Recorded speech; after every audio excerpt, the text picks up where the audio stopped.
If you're looking for a lightweight, high-tech bicycle-style e-bike with all of the best parts on it, take a look at the Tenways CGO 600 Pro. It has a Gates carbon fiber belt drive, hydraulic disc brakes, and a torque sensor with the pedal assist. They also claim it weighs 37 pounds, so try this with a Super 73. I was born in the 1960s, and I can still get it over my head with one arm. So you can put it on a bike rack, put it on a roof rack, carry it up and down stairs, take it wherever you want. It really is nice to have something that light that still assists you pedaling. What I like about it is they didn't go for super light. They just went for light, which means you get fenders, you get a kickstand, and you get semi-thick tires, so the ride is much more comfortable than a racing bike. Now we'll take a look at all the parts that make this a great bike. So first of all, in the back, powering it all is a MIVICE MO80 350 watt rear hub motor with 45 Newton meters of torque. It's powered by a 36 volt 10 amp hour battery, and on the pedals there is a torque sensor with 3 levels of pedal assist, with a Gates carbon fiber belt drive, and up on the handlebars is a very simple little controller that works great. Keeps track of everything you need, and you can switch your pedal assist from 0 to 1 to 2 to 3 up there. But more about that carbon fiber belt drive. Smooth, it's maintenance free. They say you can go 18,600 miles with it. Made by Gates. And it has 22 teeth in the back and 60 in the front. And I found it's perfect for going 20 miles an hour, which is the maximum speed of this bike. And this is what it looks like when I'm pedaling at 20 miles an hour. So it's not too fast to keep up. It's also very quiet.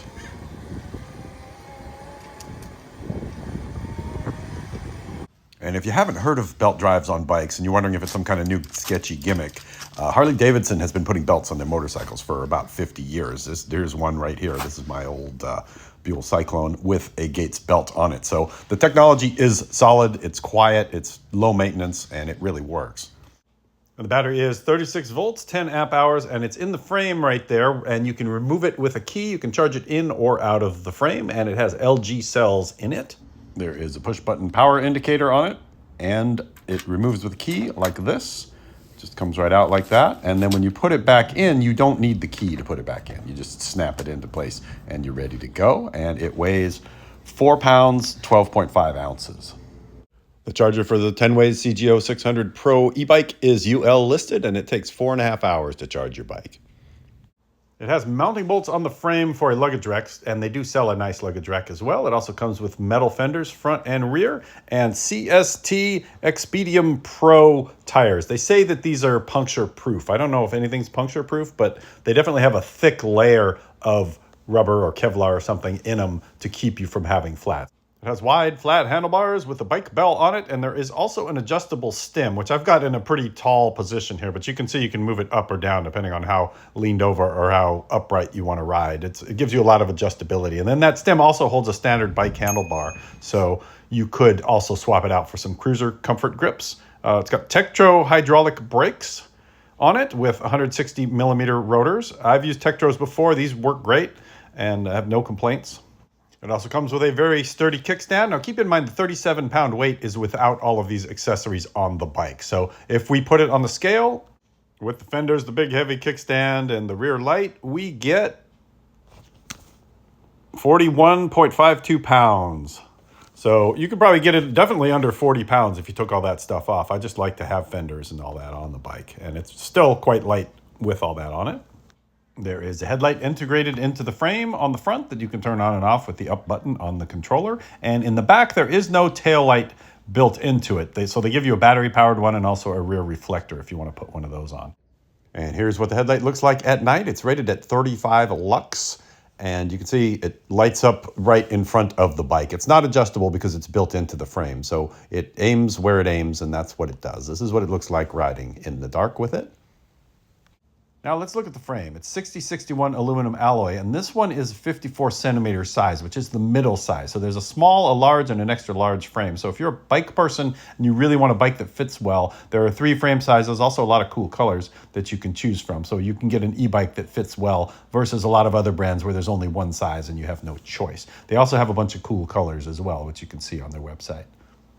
And you'll notice you don't see a lot of cables zip tied onto this bike because they are routed internally. So you can see the electrical cord goes into the rear chainstay, as does the brake line, and they kind of sneak up through the frame, and then they come out at the top near the handlebars. So it's just a really clean, wireless look. The main thing I think this bike needs is water bottle cage mount. So I had to use a Velcro water bottle cage, which is not a problem. I use that on a lot of my bikes. You can move it around to different bikes, but it would be nice if there were lugs on there that I could mount a water bottle on. It also has this weird plastic sticker on it that I guess it's some kind of frame protector, but it's peeling off. And so I'm just going to go ahead and remove it entirely. Why is there a bulldozer on the beach? And it peels off real easy. The glue is kind of like rubber boogers that just peels off without leaving any residue. So you don't have to use goof off or anything to get it off. It just comes right off. Just pick it and flick it, or pick it and stick it. And I find the seat really comfortable. It's a road bike seat with a little bit of cushioning on it, and it feels real good to me when I'm riding around on it. And the pedals are all plastic and feel pretty cheap, but they work well enough, and they're definitely lightweight. I think they know that most people are going to put their own pedals on anyway. So none of these companies really put super nice pedals on them. Now the performance test. So what you need to know is on Pedal Assist 1, it helps you all the way up to 20 miles an hour. It does the same thing on Pedal Assist 2 and 3. So it just helps you more or less. On some of these bikes, like on Pedal Assist 1, will only go up to 10 miles an hour. But what's great about this one is it gives you a little bit of help or more help. But whichever one you choose, it's helping you all the way up to maximum speed. This is 0 to 20 from a standing start in Pedal Assist 3. And I know it's kind of hard to read the display because of the way my phone picks it up, but in person, you can read it pretty well. That is 20 miles an hour. Pedal Assist 0. So this is how fast you can accelerate with the motor turned off.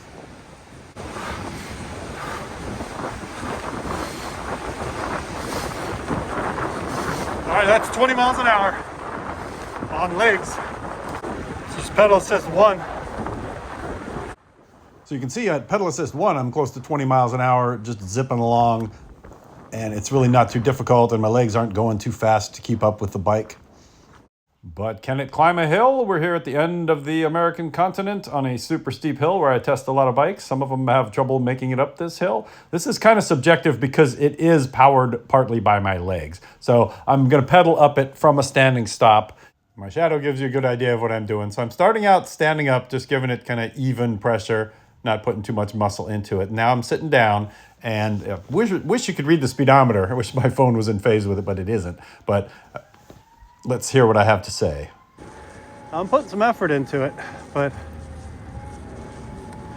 not a lot. You can see I'm sitting down. I don't know if you can see my shadow there, but I'm sitting down, giving it reasonable effort.